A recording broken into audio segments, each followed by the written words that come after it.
Welcome to the Jon Orsini podcast. Take a big breath in. Here we go. Both of them were like, "Are you doing tarot? Like your ancestors are trying to reach you through tarot." And both of them said it, which I thought was weird. So I was like, all right, like I'm just gonna tarot. And I love it. It's not really all that witchy or anything. It's just a map, like so many things. Like yoga, it's just a map to find yourself, like where am I at today? Because you're gonna imprint. Obviously, I think my deck knows me, and I do think there's an element of magic. But then I do believe there's like sort of the, uh, what's it called? Like those tests, the Rorschach test. It's kind of like, well, you see what you want to see anyways. So it's like flip a coin. That's kind of what tarot can be for like the skeptics, I think. Yeah, that's cool. Does that you make said it. sense? Yeah. Oh, yeah. It makes a lot of sense, and it's cool that you say it that way too. Because I was just talking to one of my friends about this idea of I am coming from a background as a skeptic, so like even in the wellness world, Same. yeah. So I'm happy to talk to you on here because again, we met in the context of the entertainment industry, and then we also have this wellness stuff in common. We have very parallel paths. Yeah, very much so. And I appreciate so much about what you're saying about skeptics when it comes to tarot or different wellness stuff. So like I have said to a lot of people that I've worked with and different stuff, a lot of the people that I work with and breathwork and stuff know this about me, that I come from a science place because I had panic attacks, and then I got into breathwork and meditation as a way to understand my body better from a physiology standpoint. And so something that I think about a lot of times is like you're saying, like the Rorschach thing, where um, if it's a message from the metaphysical world or a message from beyond, or is it a message from nature, or is it a message from your own unconscious mind? Your own psyche, yeah. And like really, again, some people will land firmly in one versus the other. To me, it doesn't matter if the message is useful. Like, why should it matter? Why should we get lost in like, oh, well, is that a message from like actually literally from my ancestors speaking through the ether? Is that a message from this tree talking to me? Or am I just kind of getting quiet enough so I could hear my own advice? It's like, why? Where have you landed? Are you still sort of oscillating between skepticism and some sort of faith or uncertainty in an unknown? Yeah. Or where are you still between the two, or how do you? I'm definitely going to come right back at you with that same question because it's such a good one. Yeah. The best way I could answer it is still, I'm not sure, but I'm going to be much more specific about it and say something like when I have experienced the breathwork journeys, right? Like I guide breath in terms of how it can help us be calmer and again, the physiology aspect, metabolically healthier. Like I guide all that. But primarily I guide these breathwork journeys. And when I have experienced them myself, have received them, I've had I'll get very specific with two different types of experience. Okay. One is I'll receive a message that feels like, because I'm connected, and I'll be like, oh, my grandfather would give me this type of advice. And so like this grandfather I'm referring to, he passed a while ago. And so like I'll have this moment where I'm breathing and everything shifts. And so you're in a sort of altered state. And I'll have this message, which is essentially feels like, oh, that would be my grandfather's advice in this situation, or like a point of clarity, right? Mm-hmm. And then I've had experiences where I was like, oh, my grandfather is here. And I am a highly skeptical person, and I have had those experiences. I mean, by the way, I love that. Yeah. Because they're too... Like, no, not the highly skeptical. I love that you had that experience because I believe that a lot. And so, and again, I say this for anybody, no matter how skeptical. I'm like, I'm skeptical, and those are two distinctly different experiences, and I've had both more than once. Where it's like the advice coming through, where it's just like, oh, right, that's what he would say, versus he's here. What does he's here mean? I don't know, but I have experienced it more than once, and it is distinctly different from the other thing. So I don't know what that all is. through breath work, right? Like no other manipulation other than like the prana and like the manipulation. You said metabolic, which I think is interesting because I'm familiar with breath work. I'm familiar with pranayama, but I do believe like an actual breathwork session is different than me exercising pranayama for 20 minutes in an asana practice, or even before I cue meditation and stuff. So Yeah. like I know some of it, but obviously I'm not like, I could never, or no, I'm not at a point yet. I'd have to study breathwork to do a full hour, I think. Well, sure. So metabolically, I'm curious, like what a full hour, to the science of it, what it does to maybe cue that kind of experience or introduce that experience physiologically. Yeah, well, the journeys, like the hour-long journeys, or 90 minutes or 2 hours, as the case may be, time disappears because it changes your brain chemistry. So you actually are in what is classified as an altered state.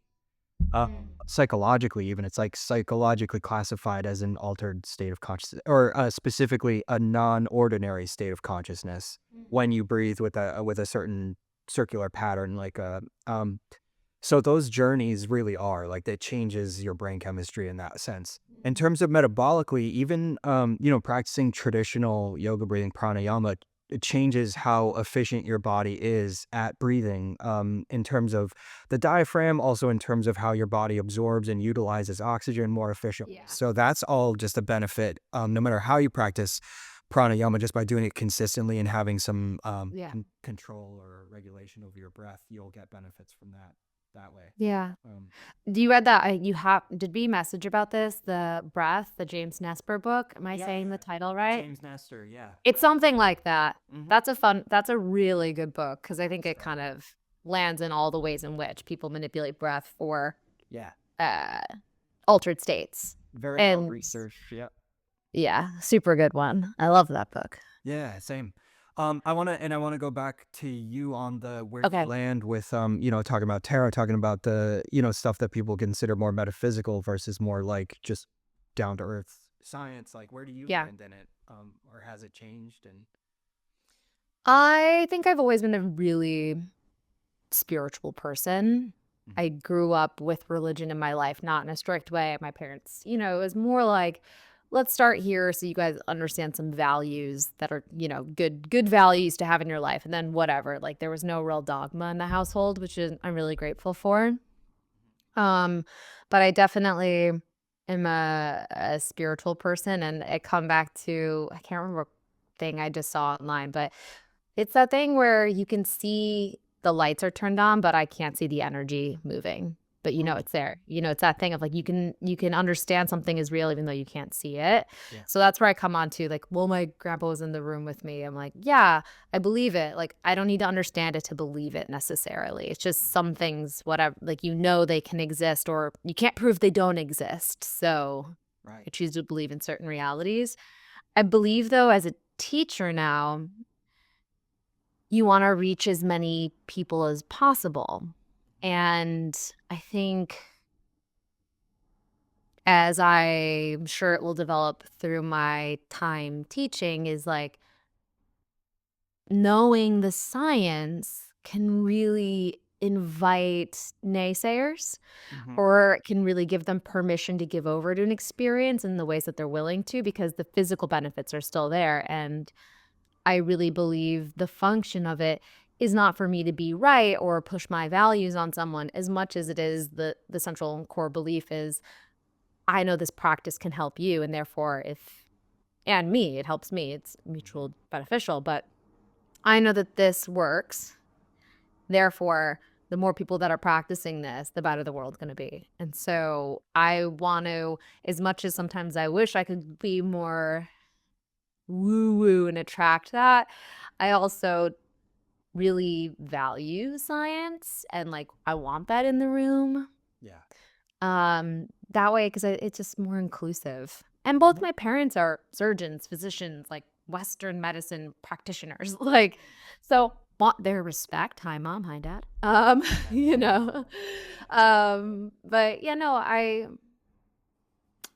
I'm definitely like, there have been too many weird, especially when it comes to tarot, or when you start getting into flow and like really looking for synchronicity, and like you practice mindfulness, you meditate, you journal, you're doing all the things to be really aware and awake. There's just been too many, I guess you do look for coincidences coincidences, like you look for the things. But for example, like I shuffle, and certain cards just come up that I go, and I like roll my eyes and I look up like, come on, guys, like, come on, be less obvious to me, you know? So I do think, I don't know, I do believe in a certain kind of magic. Mm-hmm. Yeah, it's beautiful. I mean, it's, a couple things. Like, there's the sense of like everybody knows, no matter how skeptical, everybody knows what it feels like to be around someone that you either feel drawn to Yeah. or around someone that you feel like, I don't like that feeling. I don't like that No. energy. Everybody knows what that is. Everybody, no matter how skeptical, no matter how much they believe or don't believe in anything, everybody knows what that is. Everyone knows that thing of like, I just got a bad vibe. Like, Yes. like energy is like, yes, we're way more intuitive than people want to believe. Yeah. So whatever that is, right? Like why Yeah. it's like, right, that is something. Everybody knows that feeling, you know? So that's a perfect example of something that you can't tangibly explain. You're just like, oh, when I'm around this person, I feel great, versus when I'm around that person or in that place or around that group, I don't feel great. It's like all that is energy and you can't see it, you know? Yeah, here was an example I just read that maybe you've heard before. What was the example? This animal couldn't see, but we can see. We have sight. So we know it exists. We know that there's this other sense. Yeah. You know what I'm saying? And so Yes. then that's what they say with people. It's like with these with humans too, when you like think about psychics, it's like if we know that multiple species have different varying degrees of senses, but we know we have more access, why wouldn't we then extend that belief that there is more access to more? Did that make sense? I don't know if I described that well because I don't have the example of the animal. I'm forgetting it. No, it made perfect sense. Yeah. That's such a good way to put it. And then also, to build and directly relate to that, like sometimes I think about how there was some tribe that I read about that the hunters in the tribe could smell the scent of an animal, like if an animal peed on something, they could smell that up to 40 yards away. That's wild. So that's a human, right? That's like we're humans. They exist at the same time, right? But the thing is, like, this tribe has maintained this connection to the earth. So their sense of smell, for instance, is much stronger than our sense of smell in America or in the Western world, where we're not connected to the earth the same way that we would have been years ago. Yeah. Even within the same species, certain senses have either evolved or devolved. And so many of our senses, right? We think that like as humans, we're constantly progressing. And in certain technological ways, we certainly are. But in a lot of ways that are more connected to Earth and the movements of nature, we have de-evolved or devolved, whatever you would say it. Yeah, whatever the technical term is. Yeah. I got what you mean. I got it. Yeah. Yeah, so in a similar sense, you're talking about different species have different strengths in terms of which senses are more developed or in which senses even exist. And then even as a species, as a human, some of us, depending on how we spend our time, will have certain senses that are way more evolved than others. And like, you could go back to ancient civilizations and like, how did they build the pyramids? And then you can also train those senses too. Yes. You can train them, which, totally everyone's on board with like a sommelier being able to name the terroir to the wine bottle, year, vintage, and everything. But then if you train another sense that makes people feel uncomfortable, like, it's very interesting. Yeah, it's funny that you use wine specifically because like sometimes at Kripalu at the yoga retreat, when I guide outdoor meditations, I'll say, for instance, like what I was just saying about the tribe, but I'll use wine as an example that's relatable to a lot of people who enjoy wine or have done wine tastings. Like when you first take a sip of wine, like very broadly, you might be able to sense the difference between a red and a white, But then as you get a little more into it, you could be like, oh, well, that's a Cab and that's a Pinot Noir. And then as you get more and more into it, you might be like, oh, well, this is a Cab from this region and this is a Cab from that other region. And the thing is, you have the same sense. It's you. It's just that your sense continues to develop, just to your point. It's like it gets better and better the more you spend time with it. Like where That is so funny that that's your example. Yeah. For the people listening at home, I did not know he used that example ever.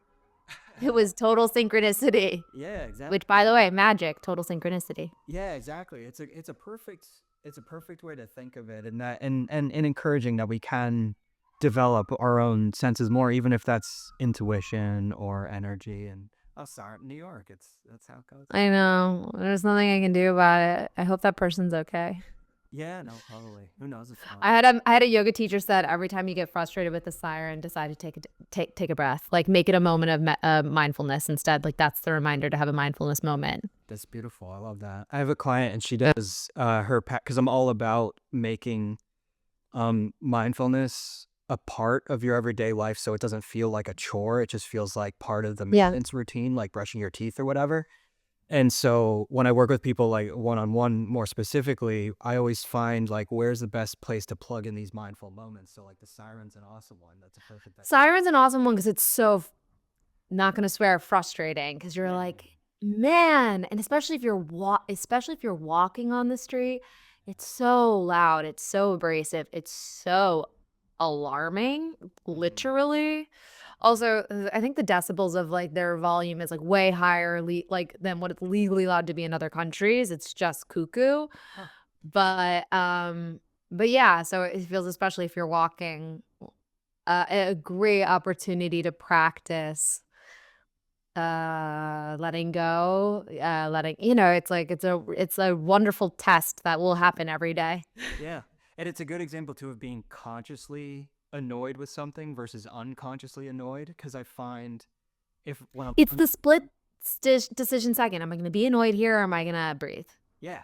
It's So like you have agency. Yeah. like the annoyance is the annoyance. You don't have to pretend it's not. You don't have to pretend to like the sound of a siren, but somehow becoming aware of it gives you the agency to say, oh, okay, I recognize my annoyance. Let me take this breath and then switch it. Versus just being unconsciously annoyed of just being like, oh, it might stick with you for a sustained period of time, as opposed Yeah. to letting it go. Yeah, I was gonna. Yeah, go ahead. No, I was just going to say so much of what, and this isn't, yeah, I was just going to say so much of what I think we both do, which I'll be curious how you reply to this, is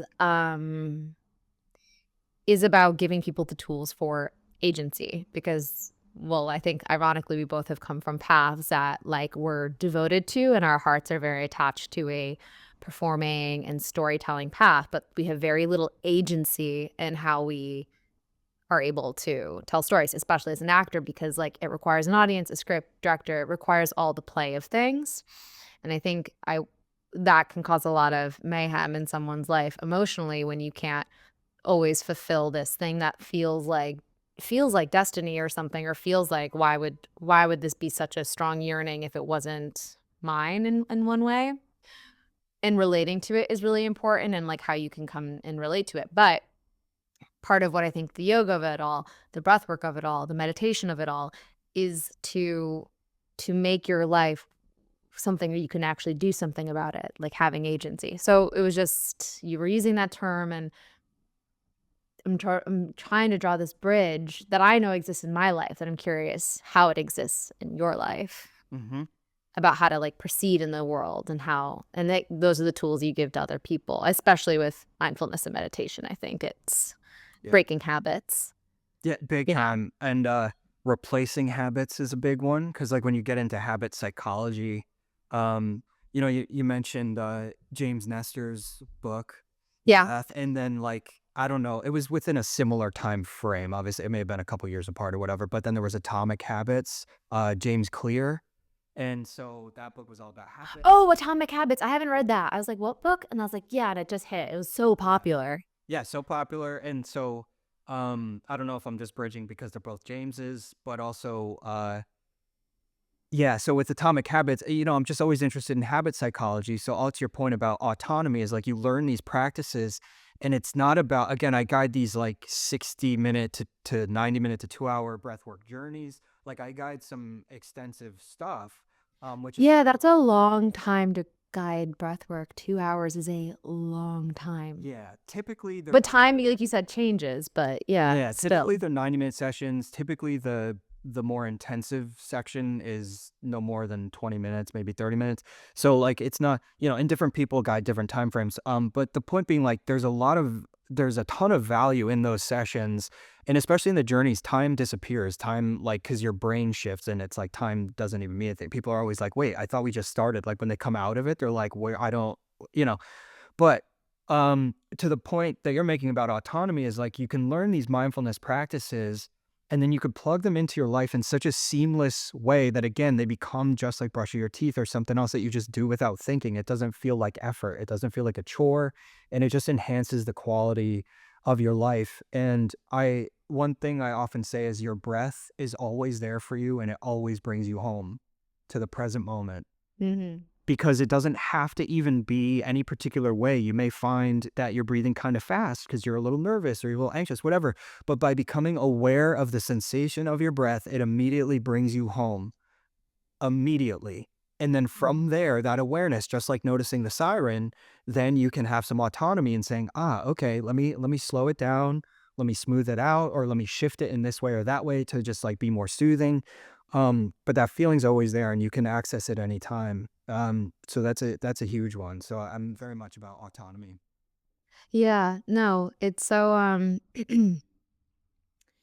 I have a like a it and then it becomes over a period of time, which it's sad because I think for a lot of these practices to work, there's like the initial revelation and then there's the practice. And then it's like actually the practice is you don't even notice the fruits of your labor necessarily until 6 months later, and you may not even notice it. But whereas you may have you're in a bad mood, you're with your partner and they do something that annoys you, you can like take a beat and be like, you can snap, or you can like de-escalate and address the thing or something. But it's that you don't even realize it, but you have the practice built in to settle in, because like the snap is anger, but really when you get down deep into it, that's like psychology, whatever it might be. And that's maybe a silly example, but it's trying to root the work in tangible everyday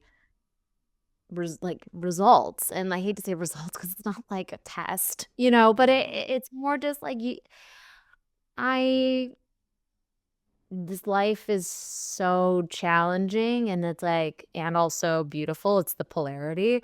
Yeah. And I want to lean into as much as I can, um, navigating it uh, for success. And I think that does mean going through uncomfortable feelings, but the longer you delay that, what is it?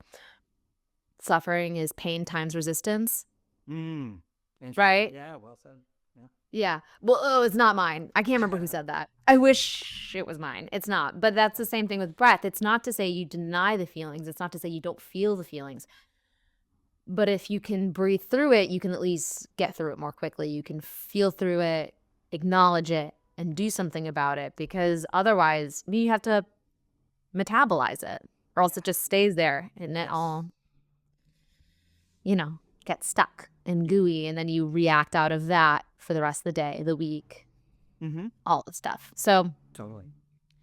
so yeah, no, that's the thing with the breath always being with you is over time it really becomes beyond just the obvious of keeping you alive. It keeps you present. It's the only present moment. Yeah. Kind of. Yeah, so a few things about that, like a lot of times I'll say the quality of our awareness or the quality of our attention is the quality of our life. Just period. What is the great expression? It's like attention is a form of prayer. Oh, sure. Yeah. And it's like whatever, it's like attention is your intention. So it's like if you're on your phone, that's what if your attention's always going there, that's your prayer, your form of it's your goal. And I think if you bring it to your breath, it's to the present moment. And yeah, Your it's breath great. is a great way to practice it as an anchor. And then it's just like, because then if you're talking to someone, you're really talking to them. It's like all the, there's all kinds of Zen sayings around this stuff. But just the idea that like you could be eating at the best restaurant in the world, but if you're not actually tasting the food, it doesn't matter. Like, people will look at it and be like, oh, Liz, you're so cool. You're eating at this Michelin star restaurant. You know what I mean? But like, you, in your experience, if you're not aware of it, if you're not actually connected, if you're not actually present, as many times as you can say that, like, it's a cliche, but it's like, that really is everything. Because if you're there and you're doing it, like, the quality of your attention is the quality of your life. If you're not actually tasting the food, it doesn't matter that it's the best restaurant in the world. It just doesn't matter if you're not actually there. It just goes over your head. Yeah, we miss it. You'll get like, or 50% of what the experience has to offer. Yeah. Yeah. It's like, whenever I get bored, I had a teacher go like, how could you be bored? Like, Right. really tune in, just literally look around you, tune in, like, ask yourself questions. And we've gotten so good at just like denying boredom, but boredom's never really boredom. It's like you're avoiding, you're just uncomfortable sitting with something usually inside yourself. So it's like, I want to do anything else but that. Yeah. But yeah, that's really helped me with, like, sometimes if I like want to go on my phone and I'm at a show or something, or if I'm, somewhere where I don't want to be, I'm like, you start to get uncomfortable. You get that sinking feeling of, oh, I'm just gonna go to my phone because that feels safe to do right now. Totally. And it's like, engage in curiosity, engage in like the present moment, give that your attention on the attention note. But it's interesting because nothing's actually boring. You're just, what are you avoiding? Not connected to something. Not connected. Yeah. Or intentionally disconnecting. It's like, and it can be fine. Do it for safety if like you really feel uncomfortable. Yeah. The phone's there for you. Totally. And then another thing was that you mentioned, it makes you think of living from a responsive place versus a reactive place. Like, and that there's a fraction of a moment. There's a quote about this, and it's attributed to Viktor Frankl, who wrote Man's Search for Meaning. Although I know that, so which is one of the best books ever, top 2. I have not read it, but he's been quoted so many times, and like I feel like through all the texts I've sort of been reading, he gets referenced a lot. But say the quote because I think I know where you're going. He says something like, between stimulus and response, there is a space. And in that space lies our autonomy, our freedom to choose like how we respond. So I'm paraphrasing it, but it's essentially like, there's a stimulus, and then if we react, meaning like we're not fully conscious or connected, we are controlled by everyone and everything around us. So sometimes this is easier said than done, right? Sometimes a siren comes in, we're just like, what the hell? And like, it's annoying, right? Sometimes that's people. Sometimes a partner comes in, like does something, and we're like, what the hell, right? But I'm meditating. I'm really trying here. Get out. Exactly.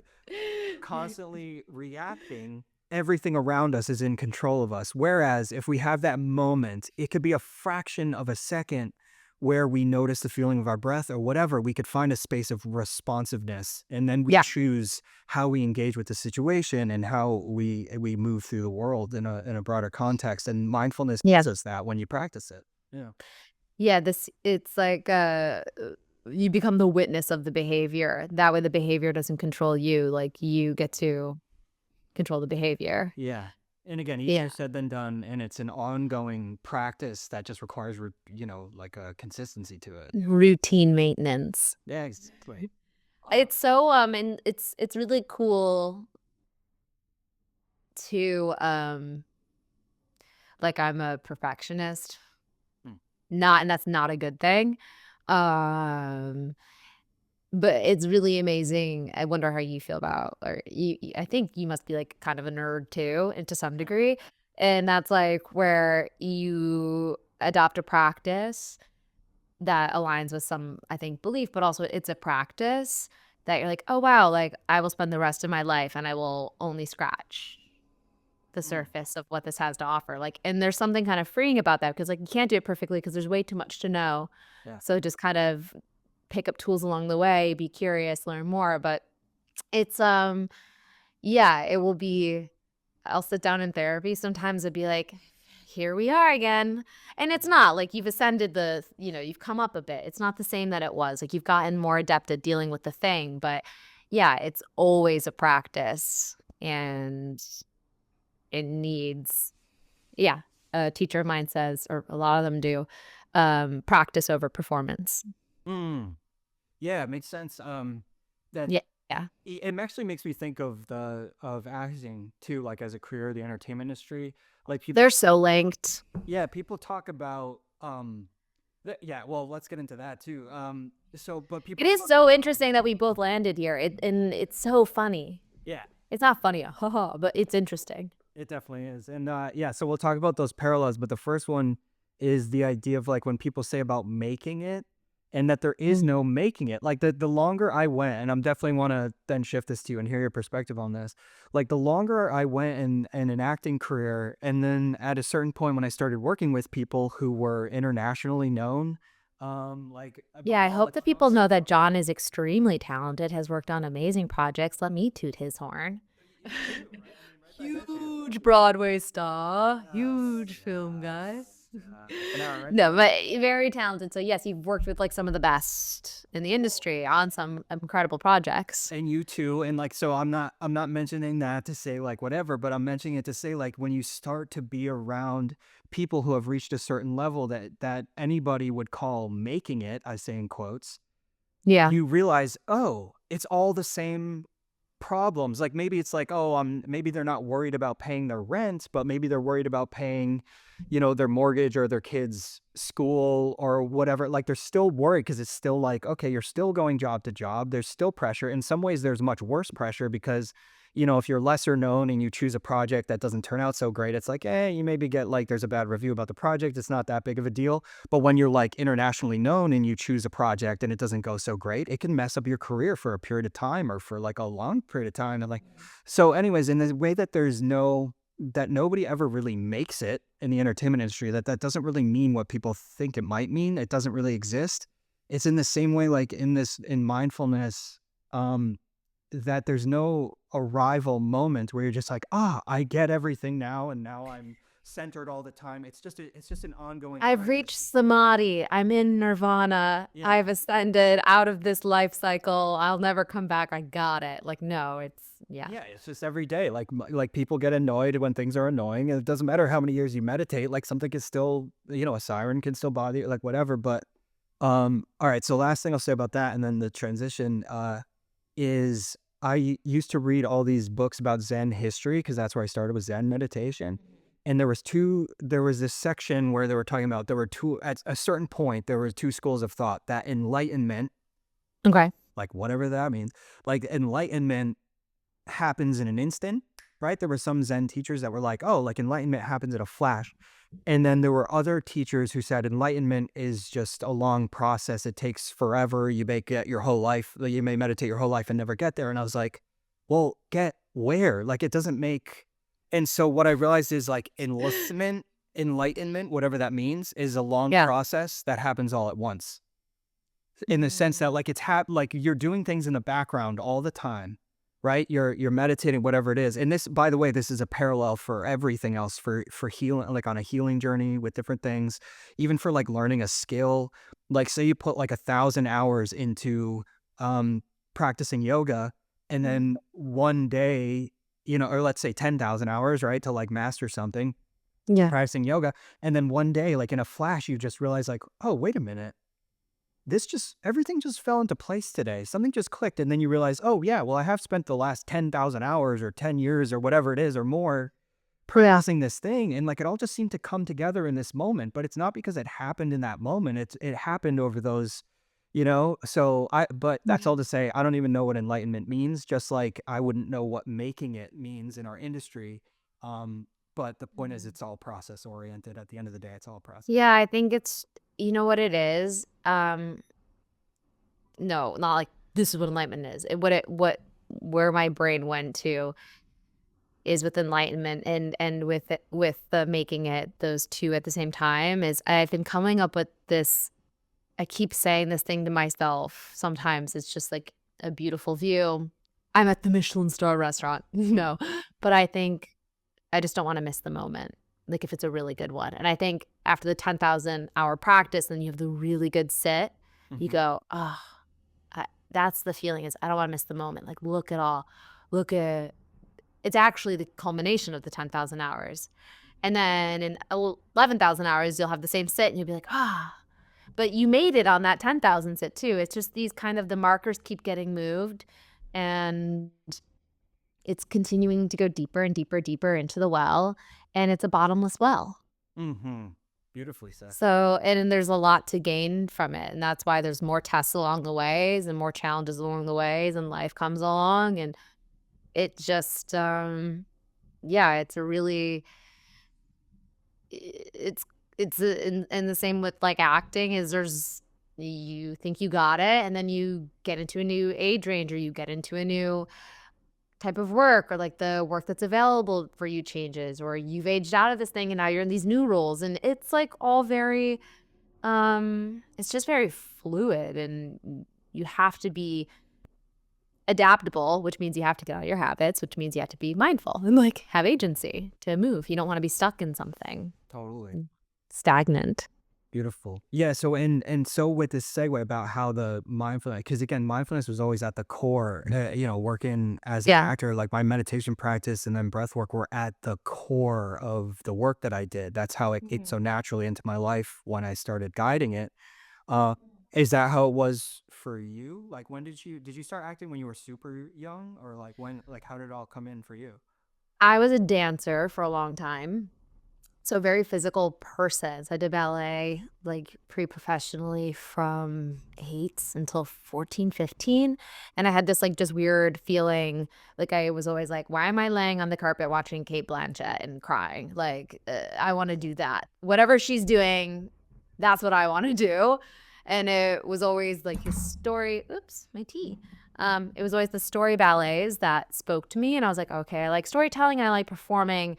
I don't know that it's the ballet. And so I like started taking an acting class. I was like 15 or 16, and like sort of the rest is history.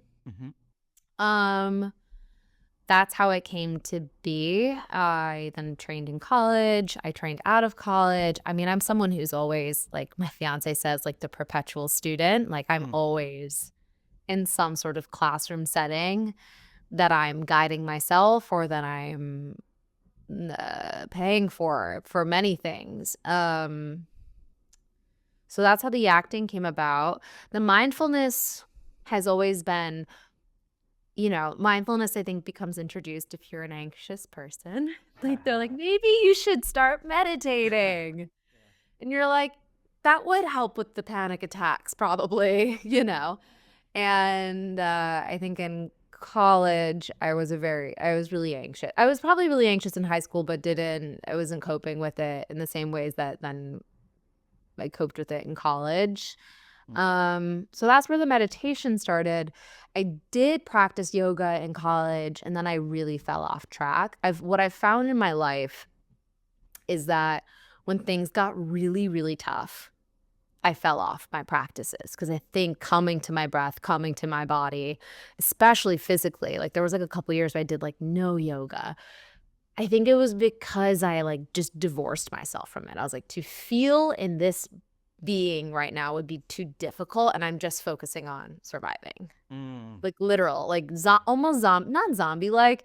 It's the one time in my life where I felt closer to like depression or anything like that. And meanwhile, interestingly enough, successful at this point in my career. Like I'm working, I'm coming off a series, I'm doing another series, I'm screen testing. Like, there's like this dissonance though, right? Like you can feel one way and have this experience. And then things really slowed down with the industry. And I had this dream about getting my yoga mentor. Like I wanted to teach, I wanted to do the 200-hour. And I just was like, I'm going to go for it, and I'm not going to defer this dream. I have many dreams in my life. I'm tired of like deferring dreams. Very long story about the mindfulness and the yoga. Like that's how I just got there. It just became a thing that I kept hitting along the path. And then space in the industry and career holds, I just took the opportunity to explore and be curious. I was just like, it made sense. It was the perfect alignment of things. I remember it popped up I'd never seen it in my email before, and there it was. Like, we're doing our teacher training. It was just the moment. It was the times. And of course, it's really interesting, as I'm sure you've experienced. Like, acting work feels so easy when you have another job that you love. Mm. Don't you feel like, I feel like I come into auditions now with a sense of ease, and like I'm really breezy about it. The work feels easier to do, and all other facets of my creativity feel not like I have to do this because I have nothing else going on. If I don't write this script, I'm like, well, I'm not a writer, so why would I write a script? But I have an idea, and there's no pressure because I have this other thing now. Mm. And it becomes like this, it's agency, it's choice. It's about finding rhythm in my life. Yeah. Like finding rhythm. I think that's like how it will work for acting. And being in time with your life, it's kind of like it is cutting your hair if you want to cut. It's just living it, I think, Yeah. like authentically. And then the other things that are meant to fall into place will. And I'm not like everything will happen for a reason. I'm like, no, like I don't want to just, like there's an expression for that. I don't want to just not placate. Like it's not that. I don't want to do a spiritual platitude just to wash away things that are uncomfortable. Yeah. But it is that pursue the things you want authentically and it will fall into place. The path will become clear. Something I keep saying is I have no vision anymore, is what I keep saying. I have no vision anymore. I can't see it. When I was like 20, it's like I saw it all so clearly. I saw it. Like, this is me, this is me, this. And now I have no vision. And then, of course, I saw a video and it was like, well, if you can see the path laid out in front of you, you're on someone else's path. Yeah. And I was like, it's so hard to pave your own path, but and it's uncomfortable sometimes. And you're like, I want to be doing this, but I'm doing this. I want to be doing this, but I'm doing this. Yep. But they're beautifully connected. And in like 10 years, 5 years, we should come back, have the same conversation and figure out what's changed or what else have we learned. I feel so you're much deeper into your teaching and your practice and at a very early stage in mine, for sure. Yeah, well, it just kind of tumbles out. It's like, I don't know. It's like you're saying, like being in the authenticity, being in the rhythm of it. Because I can't tell you how many times, like, I'll just say this is, even with this, like, I wanted this platform to talk to I have so many friends that I think are so cool and that I love so much. I was like, I want this platform, right? But then I'm like, yeah, but if I post on my Instagram about mindfulness, are my acting industry people going to unfollow me because they think I'm not in that industry anymore? If I, you know what I mean? Like all these things about, like, because when you break, so we don't even have to get into it. We could save that for another one because that's a whole big topic. It's just so hard. It's so hard. It's so hard. And I hear you and I have the same struggle. It's so hard because it's a business platform, but then you're like, well, I have two businesses. And and I'm a full person. And also you're a full person. Yeah, I want to express my full person. But then the thing is, like, again, in the industry we're in, it's very like there's this idea of who you are. And like even back, this is going back to previous days, but like, people, certain actors wouldn't give interviews because they wouldn't want to be too out there of themselves so that when they play characters, you get lost in their character because you don't know them personally that well. Yeah. And some actors, actresses, they were like masters of that, being like, giving you enough to feel relatable and to be connected, but keeping themselves in reserve so that the work was that much more powerful. So now I'm like, well, media has shifted so drastically. Our culture. You're expected to have a social media presence. And I'm sorry, the people who don't are very, very lucky. It's like they either came up before it happened or it's like worked out that they haven't had to. This is what I come down to is no matter what I post, how I post, whatever press I do, they're all manipulations. And ideally, it's all like, it's like someone once said there is no such thing as journalism because you're still editing the story. You're still dictating what to say, which I thought was really interesting. I'm very pro news. I'm, like not against journalism. Yay, support your journalists, subscribe to the Times. But like it is ultimately I had that fear and I just went, if someone's not gonna cast me because of that, they're not gonna see me because of that, they're already shallow-minded. And like it does suck, but also I'm building this other path to only work with people that I believe are of some kind of substance. that are gonna like just be like, cool, that's what they're doing on here. A big like expander for me on that was someone like, look at like Tavi Gevinson, who like came up doing, I think, remember like blogging and fashion media stuff, and now she's this huge Broadway star and a wonderful actor and creative individual. And it's like Patti Smith was a musician who then also became a writer.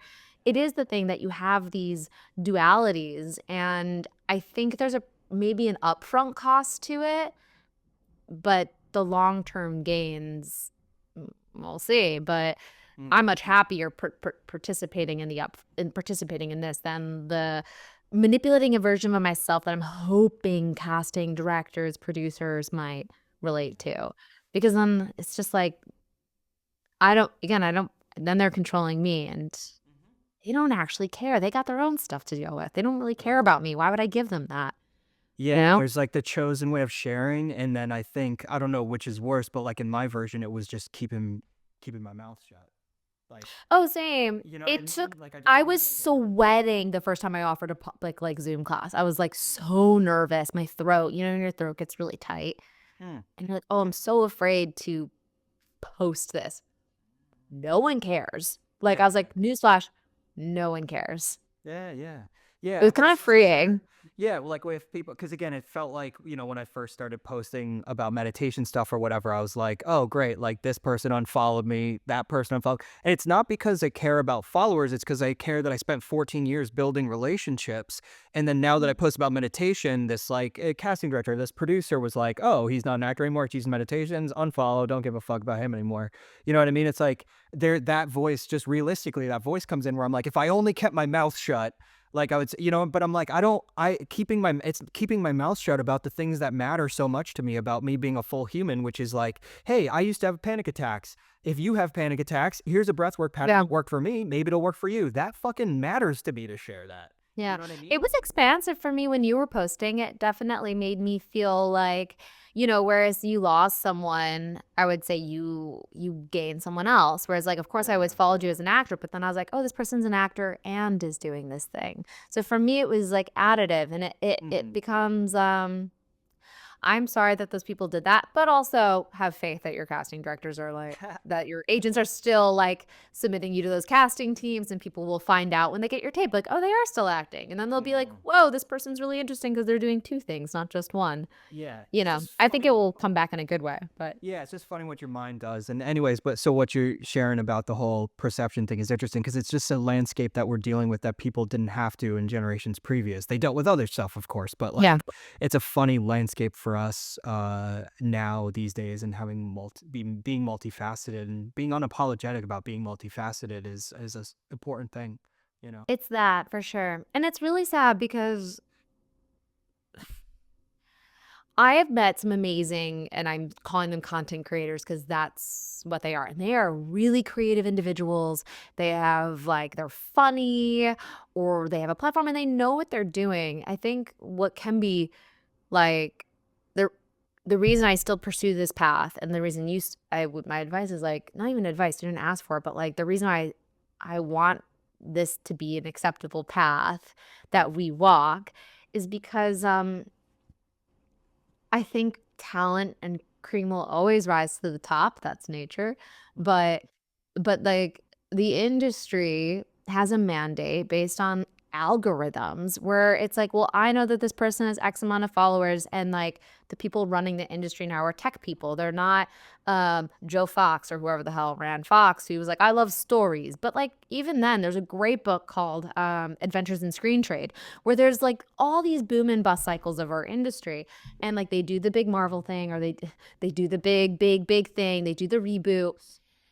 And then those don't work. Like they do the sure bets, the people, maybe the algorithm, the content creators, the people who are like, well, they have 3 million followers on TikTok, so let's put them on SNL. Like, I actually don't know anyone, like that's an example. Let's put them in this big comedy next to, I don't know, Allison Janney, a comedian, actor extraordinaire. Like, they're not going to hold their weight with Allison Janney. You know what I mean? It's just not like a thing. It's not going to fit. It's not going to work. And then the movie doesn't work because you've like decided to add someone who, is really adept at their craft. Yeah. And then someone who is also adept at their craft. That doesn't mean that they fit, but our industry's in this pattern of like doing this thing. And so I don't think it's going to change because I don't think the bottom line is creating art. Of course, people will always create art. People always create stories. Things will make baby reindeer. Exceptions will come out. But again, that did not start because that started as a one-man show that then went to Fringe, that then went to the West End, that then got onto Netflix. It did not start, so it's like you have to follow the path of authenticity because I don't think people are looking to like make a great project anymore. They're looking to get the guaranteed hit view. Yeah. It's become so business. Yes. So business. And we'll say 75%. Like there is like a percent that people are really pushing and trying to get the great scripts and get the, you know what I mean? It's like I hate to talk in platitudes or generalizations, but it would devastate me to give up all my joy, my life, this thing that I believe in, that you believe in, to participate and pay homage, just my life to that. Yeah. I don't believe in it. That's the thing. I'm with you. I love it. I love storytelling as a format. I love it too much to ever let it go in whatever form it plays into life now. And that the industry is clearly shifting. Like movies have just overall have taken a hit in terms of like the way like streaming platforms, blah, blah, blah. Like again, that's a whole other podcast to get into all the nuances of that. I know. But all to say, so it's clearly the industry has shifted and is clearly continues to shift into, and then like you're saying, social media stars, content creators. But in the same way that podcasts emerged when people thought people's attention spans were going down to nothing, right? These like short clips of talk shows, clips. And then podcasts emerged, these long form, and people were like, who knew? People were craving it, like craving Addicted. long, full conversations. And in the same way, exactly everything you're saying about what we both believe in storytelling, that love, that need, people who love great films, people who love great, shows that are well written, the ones that we mentioned, like, that need for great storytelling is always, I have to believe, is always there. So what does it shift into now? What does it morph into now? How does the industry shift around that now? Well, you know what's really interesting? They are really aligned because like there's an incentive. Like people are so tired and depressed and more and like just beaten down. Like the rates are like increasingly, it's not getting better. And part of the algorithm of everything is just keep watching, keep numbing. Nothing that's going to wake you up. Audiences are smarter than we realize. And even if they don't know, because like it might be audiences that don't care about whatever, that don't care about the technique of storytelling, whatever, but they know a good story when they see one. They know. Or they feel it. They don't even need to understand it, but they feel a good story. They feel a good story. And yeah, no, it's like, no, you know that like the wellness, I put this into quotations because it gets from the wellness industry, and there could be very bad versions of this industry, which is like, buy this gummy and you'll be happy and thin and your whole life will manifest. So I'm very tender around the word wellness because it can feel, it's the duality of like how it's been manipulated. But in truth, the wellness industry is booming, like ever growing, like billion-dollar industry, and like the entertainment industry is like, I don't know, kind of crashing. I think it's like people are seeking community connection. They're seeking a way of feeling better. These are correlative. They're not like because of this. It's not causation. But yeah, it's hard to sort of ignore mutually happening trends. And yeah. That's so spot on. Yeah. I'll say one more thing, and I got one more question for you. Oh, yeah. We could go for hours, I feel like, but you're right. We could just go like for hours. I know. We'll have to do more. We'll have to do another one. That sense of wellness, the wellness world at its best gives the realest of human connection experience. Yeah. And just like storytelling at its best, that's the thread for me. Like different pieces matter for different reasons. And I imagine that's what absolutely we have in common, among all the other things, is that like that is the thread, like the wellness, meditation, all that stuff. It's not it's not about, there are superficial ways to approach it. There are, like guru bullshit ways to approach it. And it's like, no, forget all that. You see a guru, run. Yeah, totally. Exactly. Run for your life. It's ridiculous. So it's like, but what it is, the wellness space at its best is a space for people to come together in their authenticity, in their rawness, in their messiness, in their truth, and say, you are not alone. I am not alone. Like, we are not alone. And that's what the wellness space for me has been all about. That's what the breathwork groups have been all about. That's what going to Kripalu, the yoga tree, has been all about. And that to me is what storytelling was always all about. And all I did was follow the thread of, how can I let people know they're not alone? That was my mission statement that I wrote when I was 24. And I was like, I'm going to follow that thread wherever it takes me. If I can keep doing it as an actor, I'm going to do it forever as an actor. I love it so much. And I was like, if there are other opportunities to do it, I'm going to do that too. And then I saw this breathwork thing, like to guide it, not just receive it, but to guide it. And I was like, oh my God, I can create these spaces as well as be in them. I can create them. And Yeah. so yeah, beautiful thing. And so it's similar with what you're doing. So huge, I'm very excited for everything you have going with meditation and yoga. And, I'm a fan. I'll be part of that with you. Yeah. Thank you. Yeah, I feel the same way. It's like, I think like the two parallels I genuinely, there's many reasons why people want to act, I think, and like I can be introspective about it.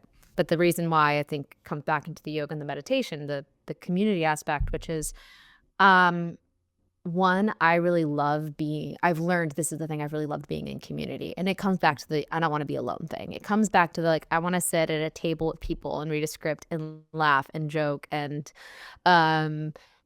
it feels so much like time flies in the best way when you're working with people. That's why sets are incredible. That's why plays are incredible. It's like why the storytelling is so incredible, because there's so many people coming in with their craft, and it's really at its best, like inspiring, fun, and you're like, it's the best job in the world.